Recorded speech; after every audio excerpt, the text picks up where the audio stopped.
ನಮಸ್ತೆ ಎಲ್ಲರಿಗೂ. ನಾಯಕತ್ವ ಅಂದ್ರೆ ಏನು, ನಾಯಕ ಹೇಗಿರಬೇಕು ಅನ್ನೋದ್ರ ಬಗ್ಗೆ ಭಾಗ 1ರಲ್ಲಿ ತಿಳ್ಕೊಂಡಿದ್ದೀರಾ. ಈ ವಿಡಿಯೋದಲ್ಲಿ ನಾಯಕನು ಹೊಂದಿರಬೇಕಾದ ಗುಣಗಳು ಯಾವ್ದ್ಯಾವುದು, ನಾಯಕ ಅನ್ನಿಸ್ಕೊಳ್ಬೇಕಾದ್ರೆ ಅವನಲ್ಲಿ ಏನೇನು ಗುಣಗಳಿರಬೇಕು ಅನ್ನೋದನ್ನ ಸಂಕ್ಷಿಪ್ತವಾಗಿ ವಿವರಿಸ್ತಾ ಇದ್ದೀನಿ. ನಾಯಕನಾಗಬೇಕಾದ್ರೆ ಕೆಲವು ವಿಶೇಷ ಗುಣಗಳು ಅವನಲ್ಲಿ ಇರಬೇಕಾಗುತ್ತೆ. ಆ ಗುಣಗಳು ಸ್ವತಃ ಅವನಲ್ಲಿ ಇರಬಹುದು ಅಥವಾ ಅವನು ಕಾಲಕ್ರಮೇಣ ಕಲಿಯಬಹುದಾಗಿರ್ತಕ್ಕಂಥ ಗುಣಗಳಾಗಿರುತ್ತೆ. ಈ ಗುಣಗಳನ್ನು ಹೊಂದಿದ್ರೆ ಅವನು ಉತ್ತಮ ನಾಯಕ, ಯಶಸ್ವಿ ನಾಯಕ ಅಂತ ಅನ್ಸ್ಕೊಳ್ಳೋದ್ರಲ್ಲಿ ಯಾವುದೇ ಸಂದೇಹ ಇಲ್ಲ. ಹಾಗಾದ್ರೆ ಯಾವ ಗುಣಗಳನ್ನ ನಾಯಕ ಅಂತ ಅನ್ಸ್ಕೊಳ್ಬೇಕು, ಅದನ್ನು ಹೊಂದಿರಬೇಕು ಅಂತ ಹೇಳೋದಾದ್ರೆ, ಮೊದಲನೇದಾಗಿ ನಾಯಕನಿಗೆ ಉತ್ತಮ ಆರೋಗ್ಯ ಇರಬೇಕಾಗುತ್ತೆ. ಆರೋಗ್ಯವಂತ ಮನಸ್ಸು, ಆರೋಗ್ಯವಂತ ಶರೀರ, ಆರೋಗ್ಯವಂತ ಚಿಂತನೆ ಇರಬೇಕಾಗುತ್ತೆ.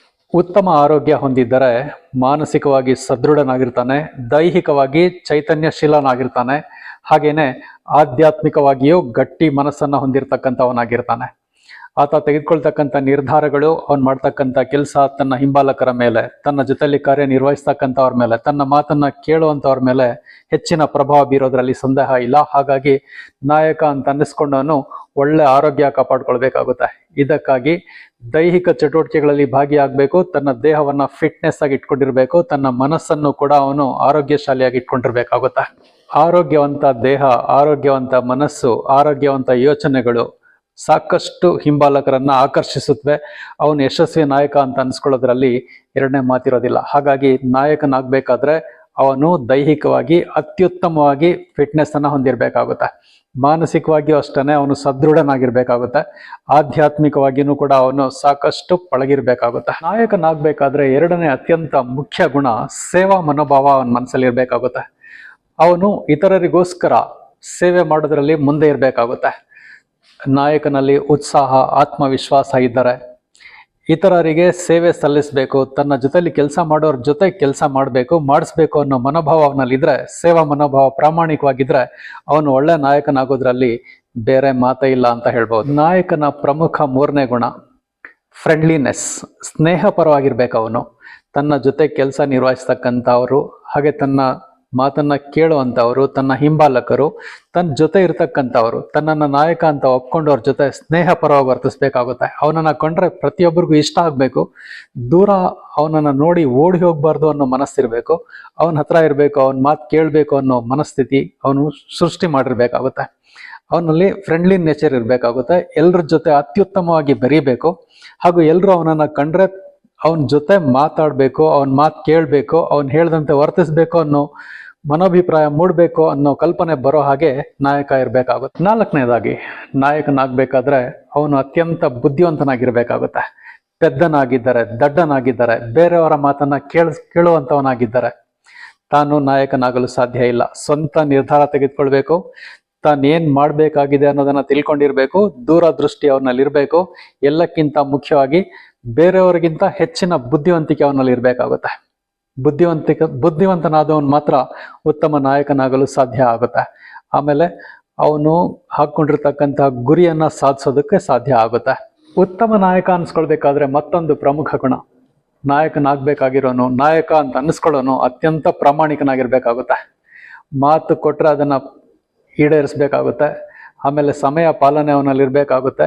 ಯಾವುದೇ ಕಾರಣಕ್ಕೂ ಅಪ್ರಾಮಾಣಿಕ ಅಂತ ನಂಬಿಕೆ ಬೇರೆಯವ್ರಿಗೆ ಬರದೇ ಇರೋ ಥರ ನೋಡ್ಕೋಬೇಕಾಗುತ್ತೆ. ಪ್ರಾಮಾಣಿಕನಾಗಿರ್ಬೇಕು, ಸಮಯ ಪಾಲನೆ ಮಾಡ್ಬೇಕು. ಅವನು ಹಾಕೊಂಡಿರ್ತಕ್ಕಂತಹ ಗುರಿಯ ಪ್ರಕಾರ ತನ್ನ ಕಾರ್ಯನ ನಿರ್ವಹಿಸಬೇಕು. ಅವನು ಆ ಪ್ರಾಮಾಣಿಕತೆಯಲ್ಲಿ ಮುಖ್ಯವಾಗಿ ಮಾತು ಮತ್ತು ಕೃತಿಗೆ ಸಾಮ್ಯತೆ ಇರಬೇಕು. ತಾನು ಹೇಳ್ದಂತೆ ನಡ್ಕೋಬೇಕಾಗುತ್ತೆ. ಅವನು ಸಮಯ ಪ್ರಜ್ಞೆ ಅದರಲ್ಲಿ ಬಹಳ ಮುಖ್ಯ ಆಗಿರುತ್ತೆ.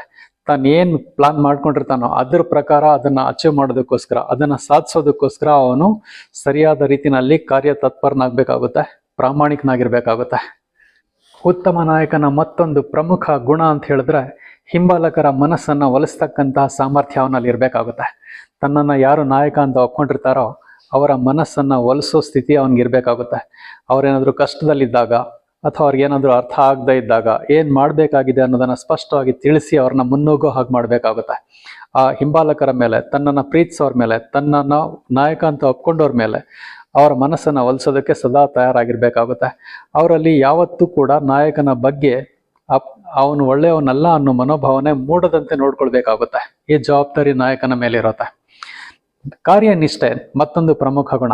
ತಾನು ಮಾಡ್ತಕ್ಕಂಥ ಕೆಲಸನ ಸ್ಪಷ್ಟವಾಗಿ ಮಾಡಬೇಕು, ದೃಢತೆಯಿಂದ ಮಾಡಬೇಕು, ಬೇರೆಯವ್ರಿಗಿಂತ ಚೆನ್ನಾಗಿ ತಾನು ಕಾರ್ಯನಿರ್ವಹಿಸಬೇಕಾಗುತ್ತೆ. ಯಾಕೆಂದ್ರೆ ಎಕ್ಸಲೆನ್ಸ್ ಪ್ರತಿ ಕ್ಷೇತ್ರದಲ್ಲೂ ಕೇಳ್ತಾರೆ. ಅವರೇಜ್ ಪರ್ಸನ್ಸನ್ನ ಯಾರು ಇಷ್ಟಪಡೋದಿಲ್ಲ. ಮಾಡೋ ಕೆಲಸನ ತುಂಬ ಅಚ್ಚುಕಟ್ಟಾಗಿ ಮಾಡಬೇಕು, ಬೇರೆಯವ್ರು ಮೆಚ್ಚೋ ಥರ, ಬೇರೆಯವ್ರು ಮೆಚ್ಚಲಿಲ್ಲ ಅಂದ್ರೂ ತನ್ನ ಆತ್ಮ ತೃಪ್ತಿ ಸ್ಪಷ್ಟವಾಗಿರುವಂತೆ ಉತ್ತಮ ನಾಯಕನಲ್ಲಿ ಇರಬೇಕಾದಂಥ ಮತ್ತೊಂದು ಪ್ರಮುಖ ಗುಣ, ಅವನಲ್ಲಿ ದೂರದೃಷ್ಟಿ ಇರಬೇಕಾಗುತ್ತೆ. ವಿಷನ್ ಅಂತ ಕರಿತೀವಿ.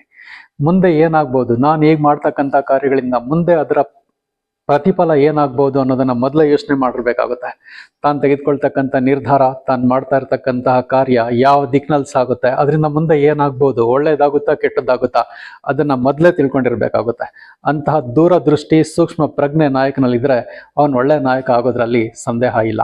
ನಾಯಕನ ಮತ್ತೊಂದು ಪ್ರಮುಖ ಗುಣ ತಾಳ್ಮೆ ಇರಬೇಕಾಗುತ್ತೆ. ಅವನ ಮನಸ್ಸಲ್ಲಿ ಎಂಥದ್ದೇ ಪರಿಸ್ಥಿತಿ ಬಂದರೂ ತಾಳ್ಮೆನ ಮೀರುವಂತ ಇರಬಾರ್ದು. ತಾಳ್ಮೆ ಇರಬೇಕು ಅವನಲ್ಲಿ, ಏಕಾಗ್ರತೆ ಇರಬೇಕು.